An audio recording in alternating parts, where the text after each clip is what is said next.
대림절 계속되고 있습니다. 주님, 내가 주님을 앙망합니다. 주님, 내게 더 깊이 오시옵소서 하는 마음으로 더 주님과 깊은 교제를 나누는 절기라고 봅니다. 첫째 주일에 나를 기다리는 자가 있어서 내가 찾아가야 되겠다. 둘째 주일에는 이 세상에 너를 그냥 둘 수가 없어서 내가 너에게 찾아가야 되겠다. 그리고 오늘 고통하는 자와 함께 하시려고 고통하는 자 너에게 내가 찾아오겠다 하는 말씀을 듣습니다.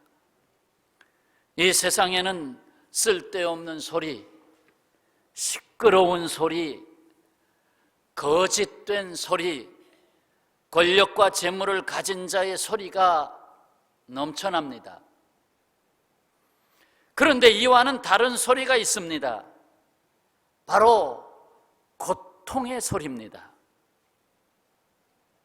고통의 소리는 마치 청진기에서 나오는 소리와 같습니다. 평소에는 잘 들리지 않다가 고통이 있을 때 비로소 세미하게 듣게 되는 소리입니다. 내 마음 속에 담아주시는 소리든지 아니면 어떠한 연유를 통해서든지 내게 그 고통 속에서 일러주시는 세미한 말씀, 그래서 청진기에서 나오는 소리와 같다라고 표현을 해봤습니다. 시편 73편에서 고통하는 한 사람을 만납니다. 그런데 그의 고통이 오히려 주님이 함께 하신다, 주님이 나를 붙잡고 계신다 하는 분명한 고백을 하게 됩니다. 몇 절을 인용해 보겠습니다. 나는 거의 넘어질 뻔하였고 나의 걸음이 미끄러질 뻔하였으니 이는 내가 악인의 형통함을 보고 오만한 자를 질투하였음이로다.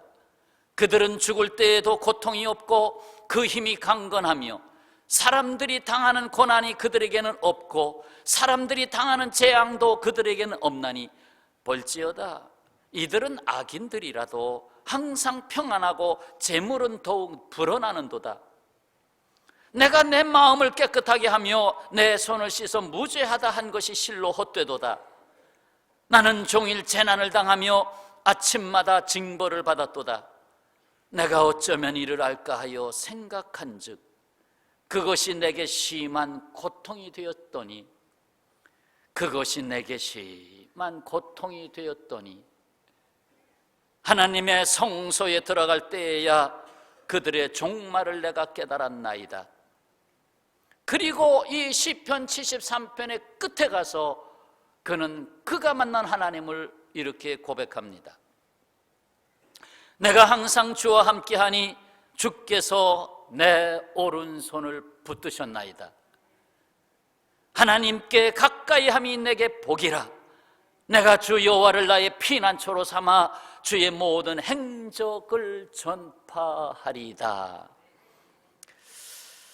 주님이 함께 하심을 알았어요. 고통 때문에 주님께로 내가 더 가까이 나갈 수 있게 됨을 알았어요. 주님이 나의 피난처가 되는 것을 알았어요. 이제 나의 삶이 주님의 행적이 되는 것을 알았어요. 아, 내 삶이 주님의 행적이구나. 뿐만 아니라 이 고통의 소리는 마치 확성기에서 나오는 소리와 같습니다. 아까는 청진기 소리는 미세하죠. 이제 확성기에서 나오는 소리 막 크게 들려오는. 야곱의 후손이 애굽에서 400년이 넘도록 잘 살고 있을 때에는 하나님이 뭐라고 가타부타 얘기하지 않으셨어요. 그냥 평안하게 그냥 잘 지내고 있었어요. 총리 대신에 후손들인데 잘 예우도 받고 잘 지냈어요. 그때는 하나님이 뭐라 말씀하지 않으셨어요. 그런데 바로가 히브리 민족이 강성하여짐을 보고 압제하기 시작했죠. 그래서 아들을 낳으면 죽여라. 죽음의 고난이 오기 시작했습니다. 그때에 그들은 고통하는 소리를 냈습니다. 부르짖는 소리를 냈습니다. 이 소리가 큰 소리가 됐어요. 확성기의 소리가 됐어요. 고통하는 소리. 그래서 출애굽기 2장 24절, 하나님이 그들의 고통 소리를 들으시고 하나님이 아브라함과 이삭과 야곱에게 세운 그의 언약을 기억하사 하나님이 이스라엘 자손을 돌보셨고 하나님이 그들을 기억하셨더라 했습니다. 하나님이 모르시는 것이 없지만 하나님의 백성들 인생들의 고통 소리에 의인화한다면 하나님이 깨어나신 거죠. 기억하시고 돌보셨다. 이 하나님은 양을 치던 모세를 부르십니다. 그래서 호렙산에서 곧 시인의 산에서 말씀하십니다. 내 백성의 고통을 분명히 보고 그들이 그들의 감독자로 말미암아 부르짖음을 듣고 그 근심을 알고 내가 내려가서 그들을 애굽인의 손에서 건져내고 그들을 이 땅에서 인도하여 아름답고 광대한 땅, 젖과 꿀이 흐르는 땅, 거기로 데려가겠다고 말씀하십니다. 고통의 소리는 하나님을 부르는 소리가 됐습니다. 그리고 하나님은 그 고통이 있는 자리에 내려오셨습니다. 그리고 그들을 건져내시고 인도하여 약속의 땅으로 인도하셨습니다. 오늘 히브리서 본문 말씀에 나타난 모세의 영성에는 예수 그리스도께서 살아계십니다. 특히나 고통하는 자들을 보시고 고난받는 자리에 내려오시는 예수님의 영성이 그 자리에 임하십니다. 오늘 본문 말씀 눈으로 보시죠. 23절, 믿음으로 모세가 낳았을 때에 그 부모가 아름다운 아이임을 보고 석 달 동안 숨겨 왕의 명령을 무서워하지 아니하였으며 믿음으로 모세는 장성하여 바로의 공주의 아들이라 칭함받기를 거절하고 도리어 하나님의 백성과 함께 고난받기를 잠시 죄악의 낙을 누리는 것보다 더 좋아하고 그리스도를 위하여 받는 수모를 애굽의 모든 보화보다 더 큰 재물로 여겼으니 이는 상주심을 바라봄이라. 이미 모세가 왕궁을 떠나 하나님의 백성과 함께 고난받기를 택하고 고통이 있는 곳으로 들어간 이 길은 사실상 광야, 그 미디안 광야에서 아내와 함께 양을 치며 그냥 야인으로 평범하게 살아갈 수도 있어요. 매일같이 그렇게 무리하지 않는 생활 속에서 양들을 사랑하고 평안하게 살 수도 있어요.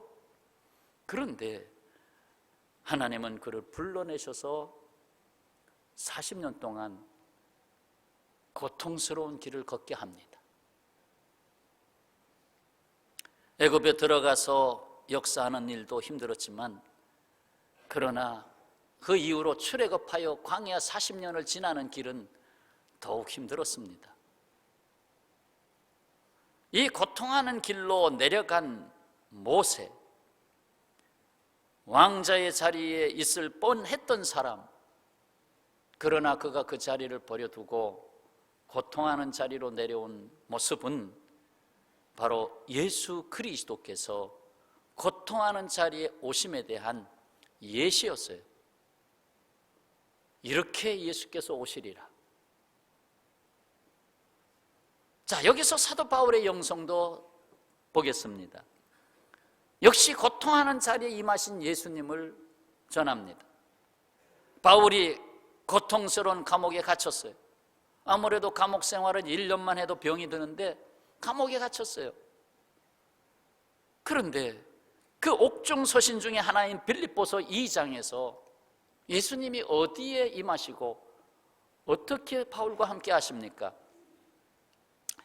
빌립보서 2장 5절에 너희 안에 이 마음을 품으라 곧 그리스도 예수의 마음이니 그는 근본 하나님의 본체시나 하나님과 동등됨을 취할 것으로 여기지 아니하시고 그 하늘 보좌에 그냥 앉아있는 것으로 만족하지 아니하시고 오히려 자기를 비워 종의 형체를 가져 종이 되셔서 사람들과 같이 되셨고, 사람의 모양으로 나타나 피조물이 되셔서 자기를 낮추시고 죽기까지 복종하셨으니 곧 십자가에 죽으심이라, 곧 고난의 길을 가심이라.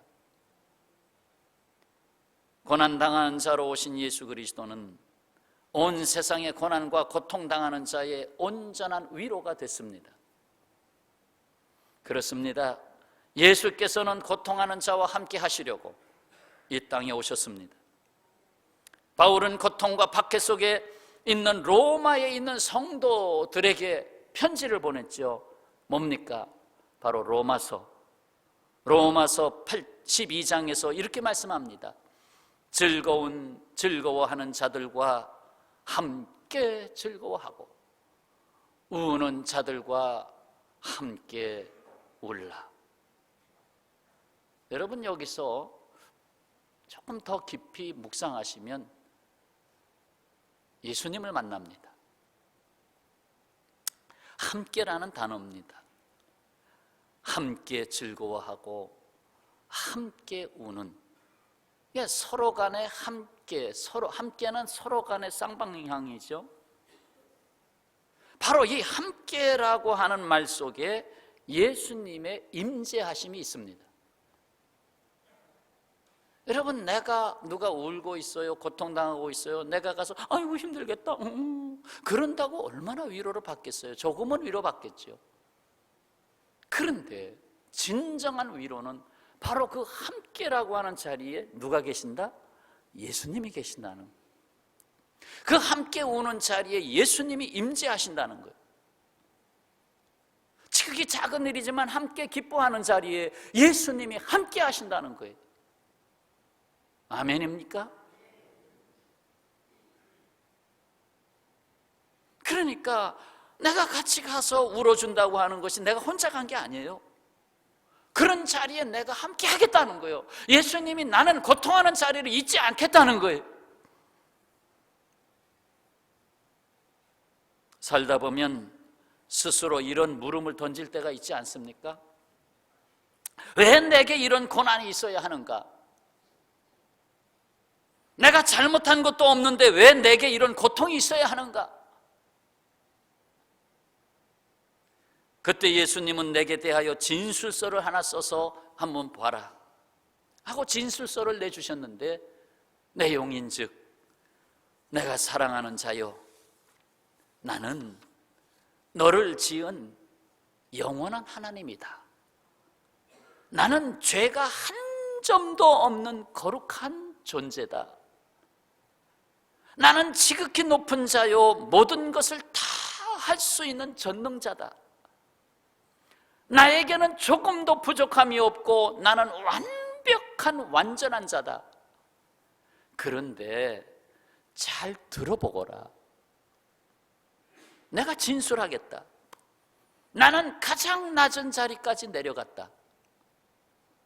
나는 죄인 중에 죄인의 자리에 서야 했다.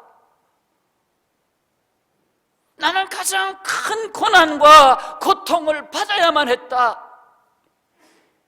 채찍 맞을 일이 없는 내가 채찍에 맞아야만 했다.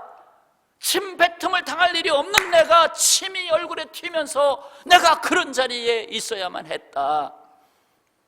나는 가장 부유한 자로서 가장 가난한 자가 되어야 했다. 그리고 지금 너의 고통 속에 함께하고 있다. 지금 내가 고통하고 있느냐? 내가 내 안에서 함께 고통하고 있다. 그렇습니다.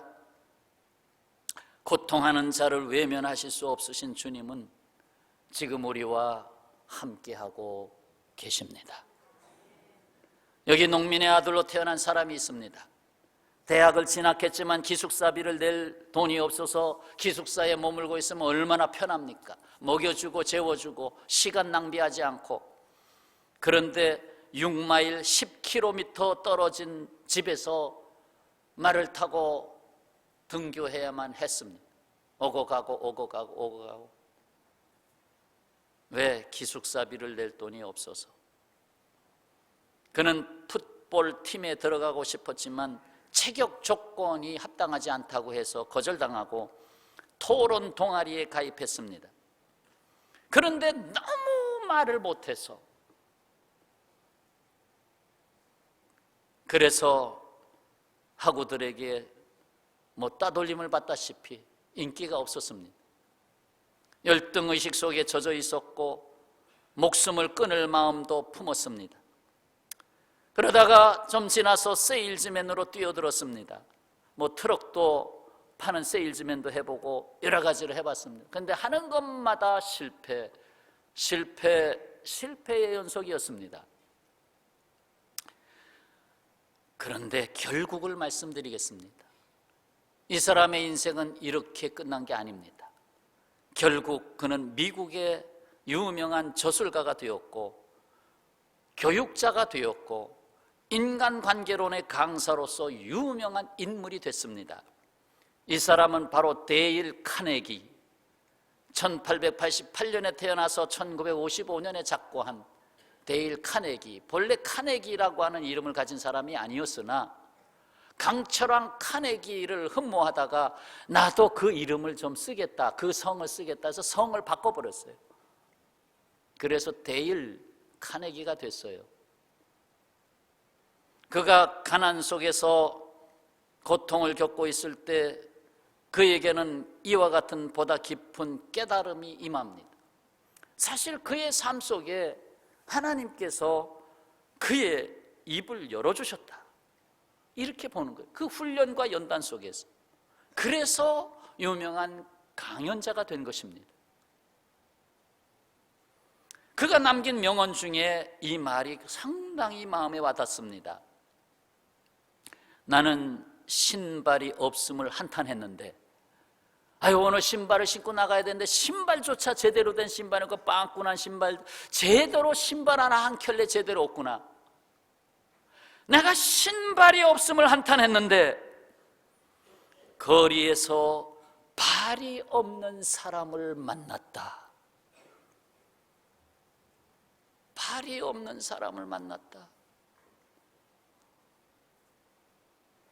내가 지금 신발이 없다고 한탄할 사람이 아니구나.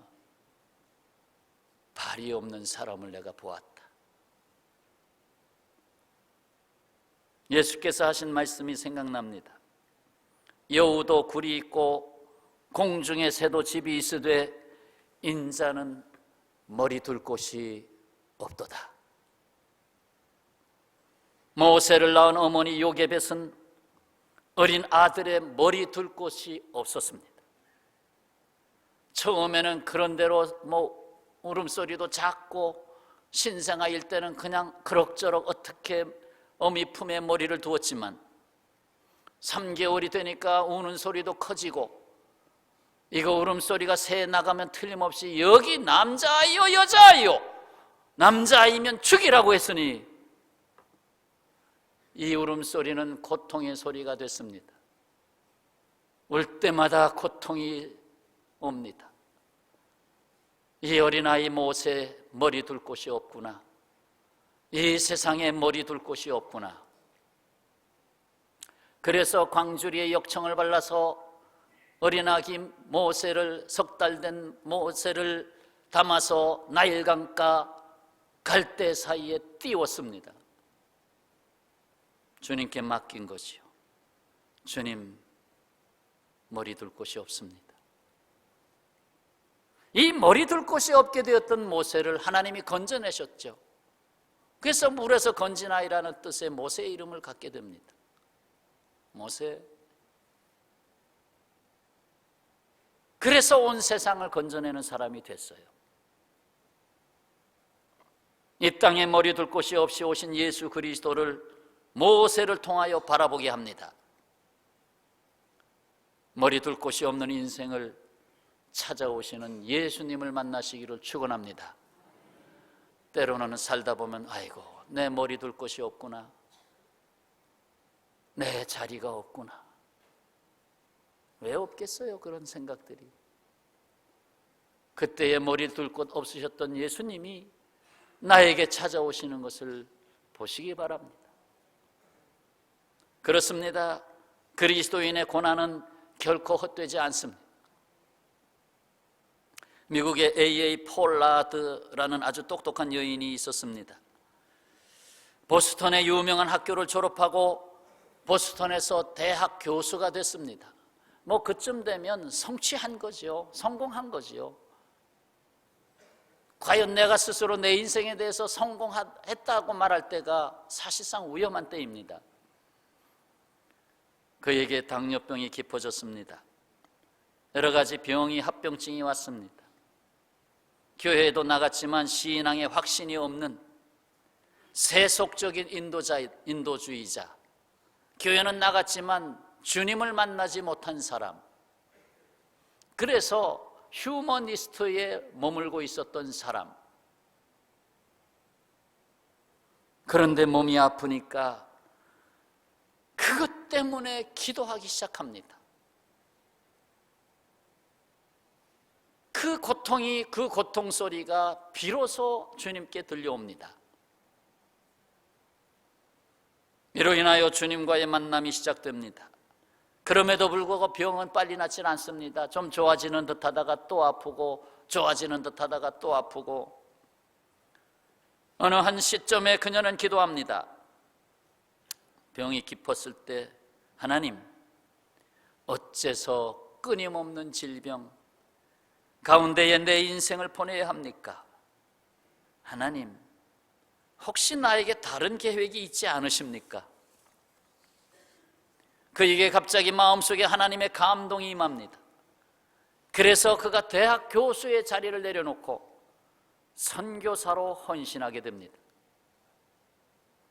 하나님, 제가 비록 아픈 모습이라도 내 일생 제대로 신앙생활 하다가 죽을게요. 남은 인생이라도 제대로 신앙생활 하다가 죽을게요 하며 선교에 헌신하게 됩니다. 그는 고통을 통해서 주님을 만났고 생각지 않은 새로운 삶을 살게 되었던 것입니다.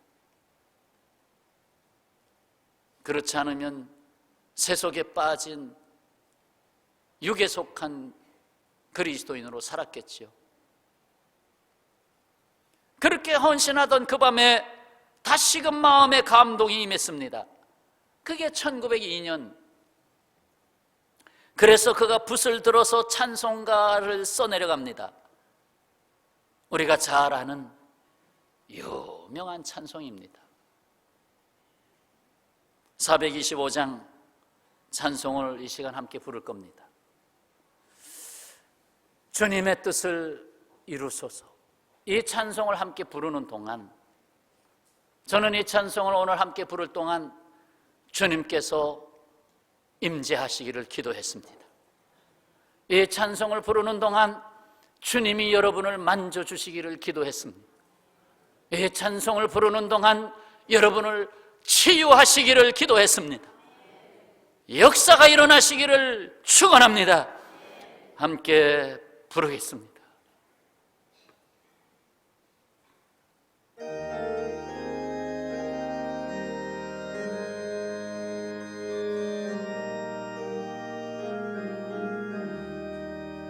주님의 뜻을 이루소서. 고요한 중에 기다리니 진흙과 같은 날 빚으소. 주님의 형상 만드소서. 주님의 2절 계속 부르소서. 주님 발 앞에 엎드리니 나의 맘속을 살피시서 눈보다 희게 하옵소서. 주님의 뜻을 이루소서. 병들어 몸이 피곤할 때 권능의 손을 내게 펴서 하여 주 두 손을 드시고 3절 주님의 뜻을 이루소서 병들어 몸이 피곤할 때 권능의 손을 내게 펴서 강건케 하여 주옵소서 주님의 뜻을 이루소서 온전히 나를 주장하사 주님과 함께 동행함을 만민이 알게 하옵소서. 아멘.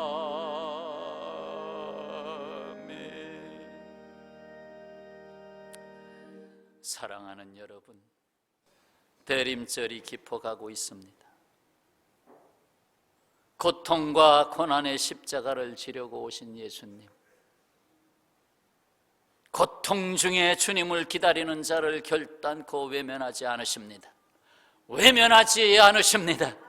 반드시 찾아오셔서 고통을 기쁨으로, 고난을 영광으로 바꾸어 주십니다.